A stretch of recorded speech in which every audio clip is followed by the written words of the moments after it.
Hello and welcome to The Insider, a podcast by Heritage Museums and Gardens, where every other week we chat with guests and museum staff about all things heritage. Your host is Judith Getz.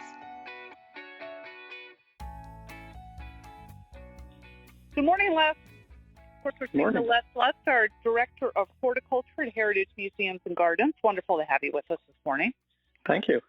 Beautiful, beautiful spring day right here on Cape Cod. And what a nicer day to come to Heritage really could not exist. That's for sure. It's about 65 degrees and sunny.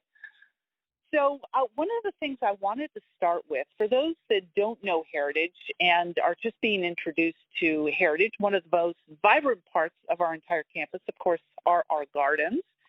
And I was wondering if you could just kind of give us a preview of exactly what Heritage has to offer in the garden area and exactly what is the concept and idea behind the garden. Okay. Well, Heritage is a garden located on Cape Cod, and it's very much of Cape Cod. We have a collection of rhododendrons that date from the 1920s, as well as a mature collection of trees that also date from the 1920s through 1940s.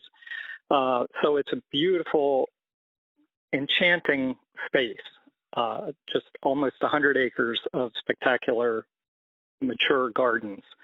The rhododendrons, as I mentioned, are in full flower in early June through probably the 15th of June and are just absolutely amazing. Fragrance, color, everywhere. Now, I think that's one of the things that I've learned since working at Heritage, not being a horticulturalist myself. I very much appreciate the vibrant color, but there is a lot more going on behind the spectacular rhododendrons that we have at Heritage. Mm-hmm. Yes, the rhododendrons date from the 1920s when Charles Dexter lived here, and he was an avid plant breeder, and he was introducing new species into the area and using those to breed rhododendrons. And because of his work, all the way back that long ago, we have this collection of plants that are unlike anything you'll find anywhere. As I mentioned, lots and lots of colors ranging from yellow to white, purple, pink, all the way to red, and fragrance that is really amazing. Fragrance is something you don't see or find very often in rhododendrons, especially rhododendrons in the north, and we're quite lucky to have that collection here.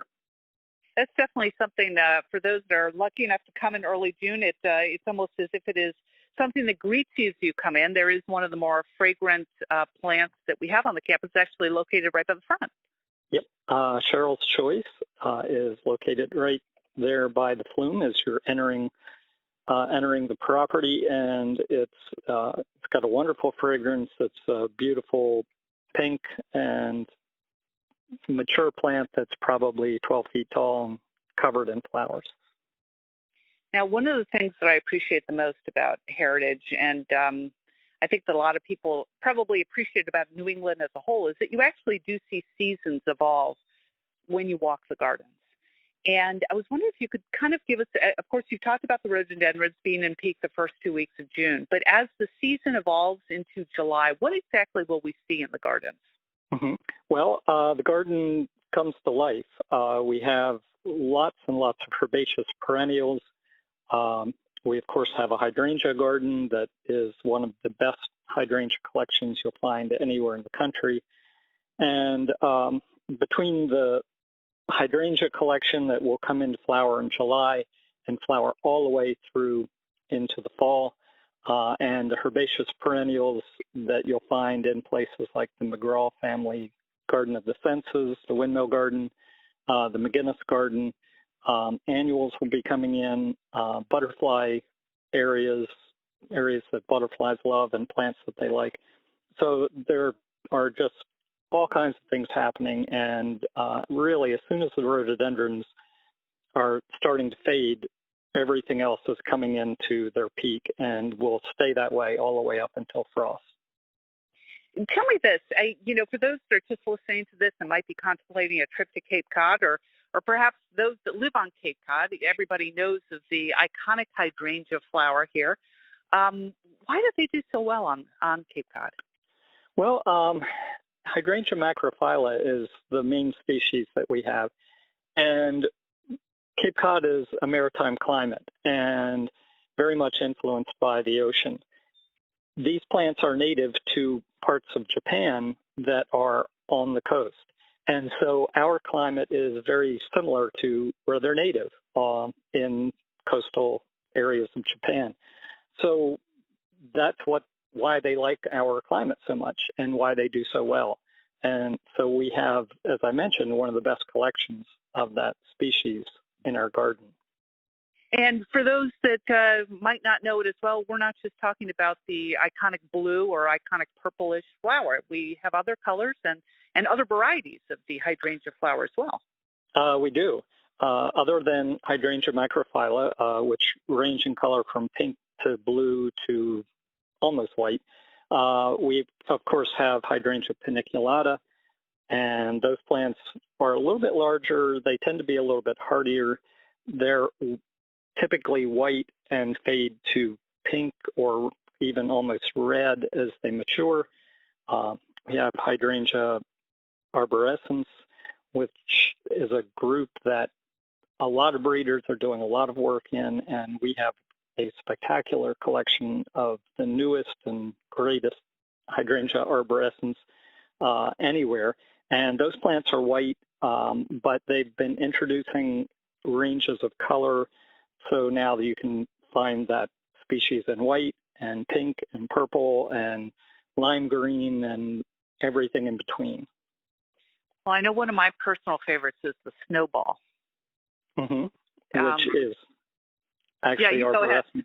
Yes. Arborescence, okay.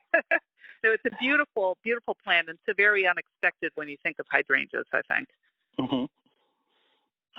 As we move a little bit later into the season in July, of course, you said that everything pretty much is in bloom and such. We're talking about areas in the Flume Fountain, the new McGraw family garden of the Senses as well will be in bloom. And this, of course, is the second year for that particular garden to be in bloom. It is. McGraw family garden of the Senses opened in July of 2019. And that garden, when you walk through it today, it's amazing how in 1 year it started to mature. The ground cover areas are starting to fill in. Plants are taking hold. With any garden, the second year is usually one of the better years. And so this year is that garden's really going to start coming into its own and just continue to mature from now on. There is a lot of color in that garden. There's some beautiful wooded, shady spots that are just shades of and textures of green that are very soothing and inviting, as well as areas that, of course, are really high sensory spaces that evoke memories of times past, and spaces that have lots and lots of herbs and fragrance and all kinds of cool colors and shapes and textures.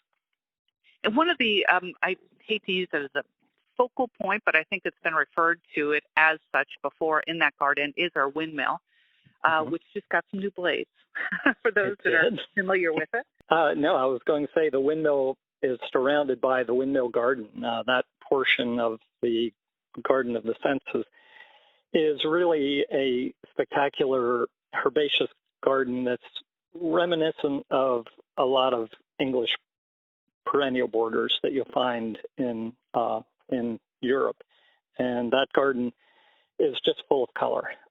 It's just starting to grow. It's just starting to flower. But by mid-July, that garden is spectacular. And it just continues to be spectacular all the way through frost. One other garden that I'd like to point out is one that is located behind our special exhibits gallery, and it's relatively small compared to some of the other garden spaces that we have, and that's the McGuiness Garden.